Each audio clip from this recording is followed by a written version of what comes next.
Hello दोस्तों, कैसे हैं आप सभी। आशा आप सभी अच्छे होंगे। मैं रश्मि सिंह आईएएस मार्गदर्शक में आप सभी का स्वागत करती हूँ। चलिए, हम कल का जो टॉपिक हमारा चल रहा था हम अब उसी में ही कंटिन्यूस करेंगे। अभी तो हम राजनीतिक स्थिति के बारे में आधा कुछ कर चुके थे। इसी में आगे पॉइंट्स में हम लिखते हैं, जो राजनीतिक स्थिति में उस समय जो महिला हुआ करती थी ना, वह भी इसमें भाग लिया करती थी। जो महिला हुआ करती थी वह भी राजनीतिक में भाग लिया करती थी।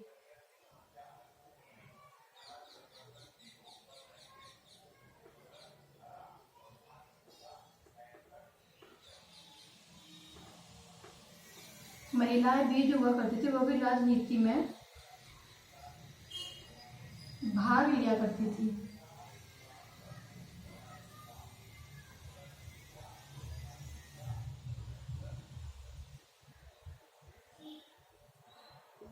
उस समय पुरुष तो लिया ही करते थे, लेकिन उस समय महिला भी, ऋग्वैदिक काल में महिलाएं भी जो थी वह राजनीति में भाग लिया करती थी। उस समय सभा और समिति, ये जो शब्द है सभा और समिति,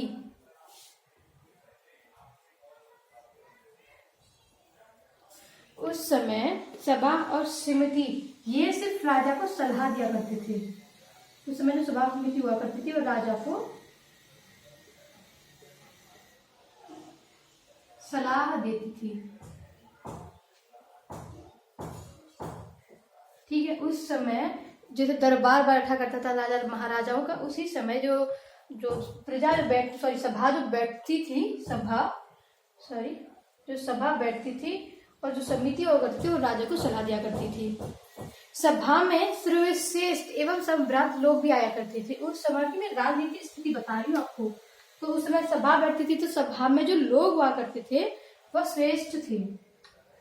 सभा के लोग काफी श्रेष्ठ थे, जो राजा को सलाह देते थे। ठीक है, मतलब राजा को सलाह देने के लिए सभा में जो लोग हुआ करते थे श्रेष्ठ हुआ करते थे। मैं ये कहना चाहती हूँ। ठीक है, ज्यादा क्लियर। उस समय जो राजा जो होता था वह भूमि का स्वामी नहीं होता था। जो भूमि है, उस एक नई बात पता चली थी, जो राजा होता था वह भूमि का स्वामी नहीं होता था। ठीक है, भूमि का वो स्वामी नहीं होता, लेकिन भूमि का स्वामित्व जो होता था वह जनता में ही निहित था। ठीक है, जो भूमि का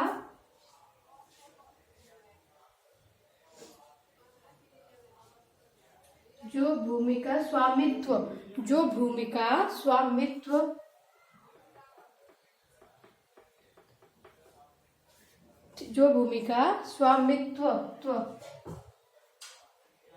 ठीक है, जो भूमि का स्वामित्व था तो जनता में ही निहित था।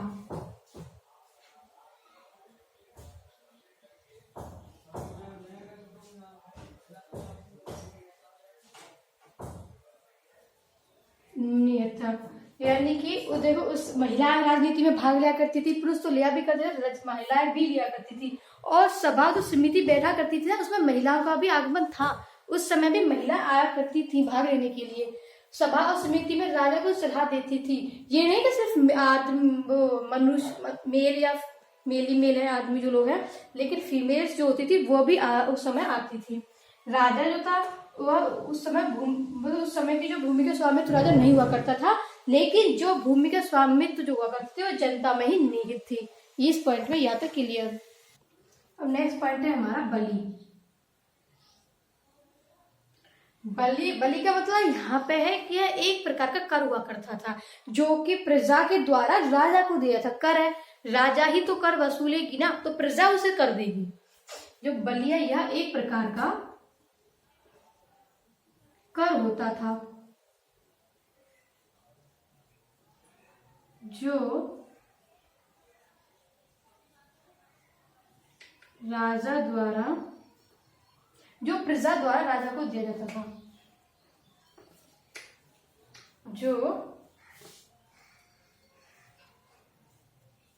प्रजा द्वारा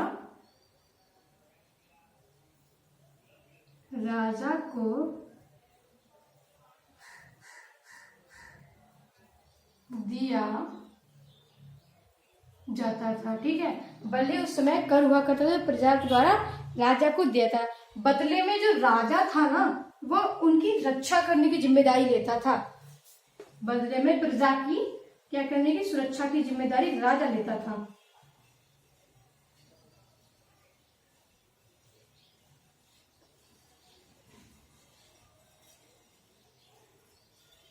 बदले में सुरक्षा की जो जिम्मेदारी होती थी वह राजा ले लिया करता था। राजा जो था,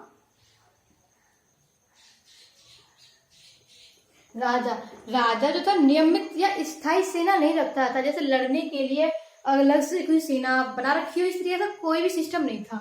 जो राजा था वह सेना अलग से नहीं रखता था। ठीक है,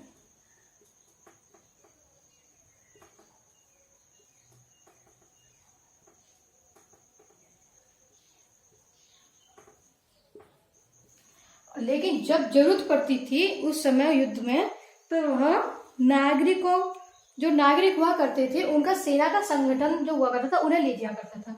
जरूरत होने पर, जब जरूरत होती थी उनकी लड़ने के लिए, तो नागरिक सेना का संगठन ऐसे बोल, हर एक घर से एक इंसान जाएगा तो सेना बन जाती थी। तो उस समय नागरिक सेना का जो संगठित कर लेता था, नागरिक सेना को संगठित कर लेता था।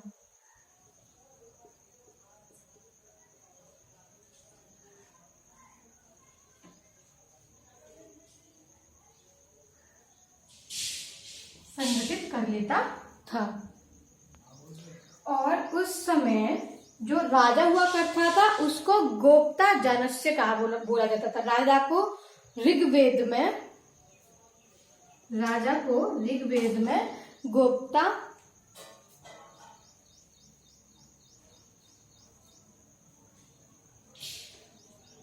जनस्य, राजा को ऋग्वेद में गोप्ता जनस्य या कबीले का सुरक्षा, या बोल सकते हैं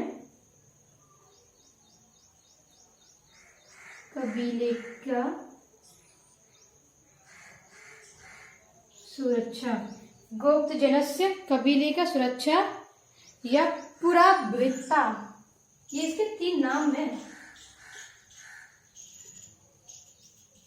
पुराभृता या नगर पर विजय पाने वाला कहा जाता था। या क्योंकि राजा था, जीत जाता था, तो उसे बोला था नगरों पर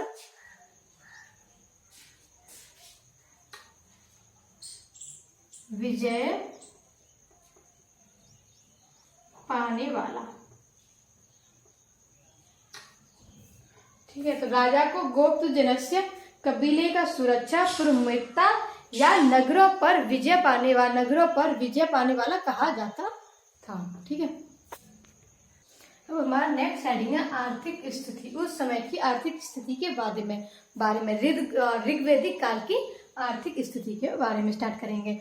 तो वहाँ ऋग्वैदिक काल की मैंने स्टार्टिंग में मैंने पॉइंट बताया था कि वहां पे ग्रामीण व्यवस्था हुआ करती थी, कबीले बना के रहा करते थे जो लोग हुआ करते थे। तो यह एक ग्रामीण तथा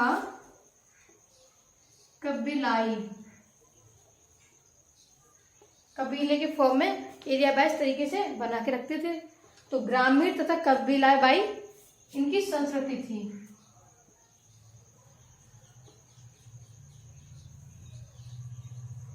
ठीक है, कबीलाई इनकी क्या थी, संस्कृति थी। पशुपालन, मतलब प्रथम जो पेशा था इनका पशुपालन था। इनका जो प्रथम पेशा था वह पशुपालन था, वह तो फर्स्ट। और जो सेकंड था यानी कि जो द्वितीय था वह हुआ करता था कृषि। सबसे पहले महत्व तो ये पशुपालन को ही देते थे। पहला इनका जो महत्व था वह पशुपालन की तरफ ही था, दूसरा जो महत्व है वह है कृषि की तरफ। ठीक है, यहाँ तक क्लियर। इस काल में यानी कि ऋग्वैदिक काल में जो गाय हुआ करती थी उसको बहुत ही पवित्र पशु माना जाता। गाय को बहुत ही पवित्र पशु माना जाता था। आज भी माना जाता है, गाय माता बोली जाती है, माता कहते हैं। तो लेकिन उस समय जो गाय हुआ करती थी वह बहुत ही पवित्र मानी जाती थी। तो उस समय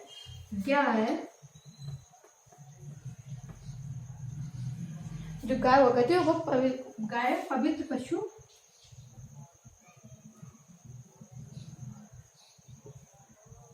मानते थे। गाय को क्या मानते थे? पवित्र पशु। यह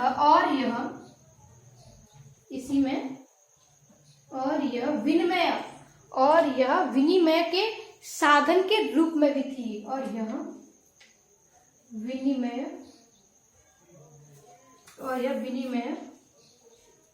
के साधन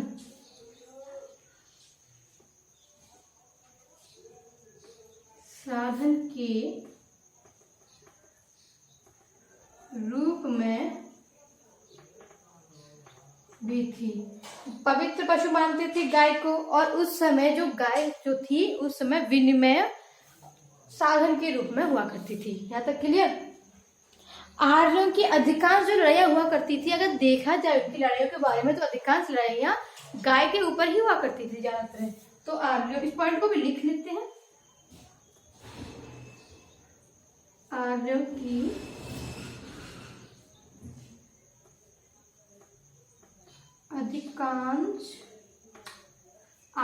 की जो अधिकांश लड़ाइयाँ हुआ करती थी वह गायों पर हुआ करती थी।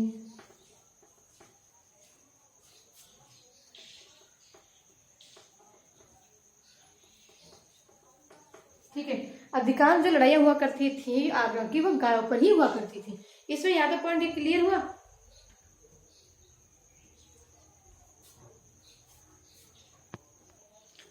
और पता है उस समय जो गाय थी इसको क्या कहा जाता था? उस समय जो गाय थी इसको अष्टकर्णी भी कहा जाता था। गाय को अष्टकर्णी। एमसीक्यू की फॉर्म में इस तरीके के क्वेश्चन फैक्चुअल टाइप से पूछे भी जाते हैं, तो इन्हें ध्यान में रखना है। तो गाय को उस समय अष्टकर्णी भी कहा जाता था।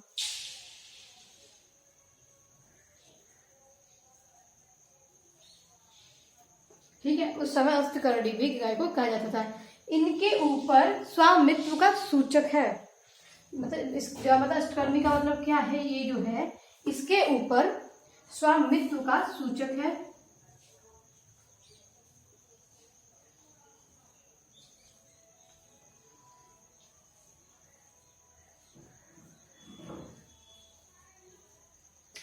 इसके ऊपर स्वामित्व का सूचक है। गविष्ठ, एक पॉइंट है ये, गविष्ठ। गविष्ठ यानी कि गाय का जो महत्व बताने वाला शब्द। गविष्ठ का मतलब क्या है? गाय की महत्व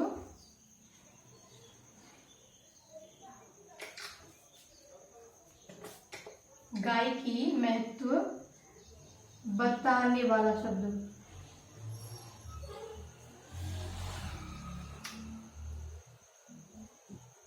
शब्द है, क्या शब्द है? गविष्ठ।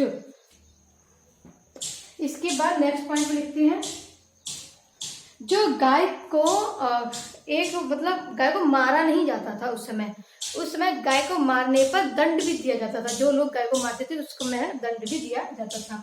तो गाय को एक शब्द सुना होगा आपने, अघन्या। ये शब्द सुना होगा आपने, अघन्या, यानी कि न मारे जाने वाला योग्य पशु। यानी गाय जो थी इसको न मारे जाने वाला पशु था, वो ये घोषित माना जाता था। तो इसलिए गाय को अघन्या कहा जाता था।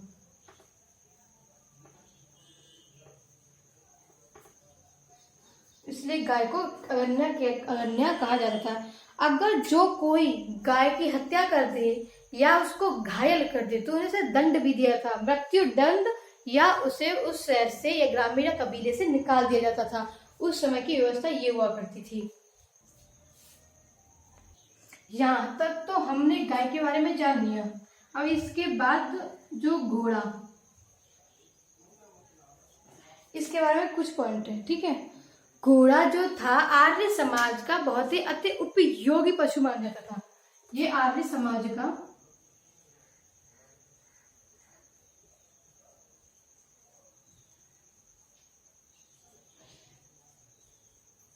अति उपयोगी, ठीक है, अति उपयोगी पशु माना जाता था। इसके अलावा कौन कौन से पशु थे?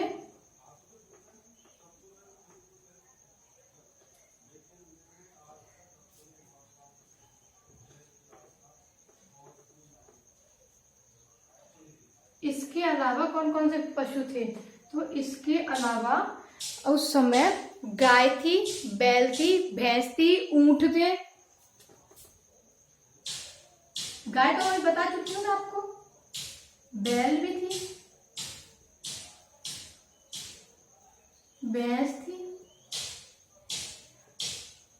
ऊंट हुआ करते थे, ठीक है। इसके अलावा घोड़े के अलावा गाय, बैल, भैंस, ऊंट तथा बकरी।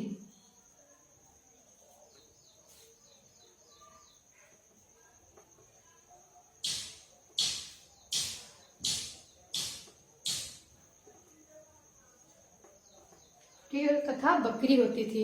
ऋग्वेद में चतुर्थ मंडल में, मैंने आपको पिछली क्लासेस में 10 मंडल 11-12 जो मंडल्स थे वो मैंने आपको पढ़ाए थे। तो उसी मंडल में 10 मंडल में पढ़ाए थे, उसमें चौथे मंडल में तो ऋग्वेद के, इसी तरीके से ऋग्वेद के चतुर्थ मंडल में, इसी तरीके से ऋग्वेद के चतुर्थ मंडल में कृषि संबंधी कार्यों का वर्णन किया गया है। चतुर्थ मंडल में कृषि संबंधित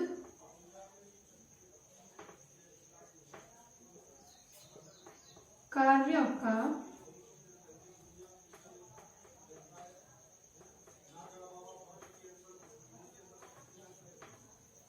कृषि संबंधित कार्यों का वर्णन किया है। और यहाँ पर एक अनाज यानी कि जौ का उल्लेख भी है। जौ का सिर्फ उल्लेख है, एक ही अनाज का यहाँ पर उल्लेख मिलता है। उस समय एक ही अनाज का उल्लेख मिलता है। अब इससे आगे कृषि के महत्व है, जिनका कृषि के महत्व के 3 शब्द और हैं, ठीक है, वो भी हम करेंगे, बट उसे करेंगे हम कल की क्लास में। आशा है आपको आज तक का ये अच्छे से सेक्शन समझ में आ गया होगा, आर्थिक स्थिति इसकी समझ में आ गई होगी। मुझे आपसे कहना है कि प्लीज इसे लाइक कर दीजिए, शेयर कर दीजिए और कमेंट भी कीजिए मेरे इस क्लासेस के लिए। Thank you.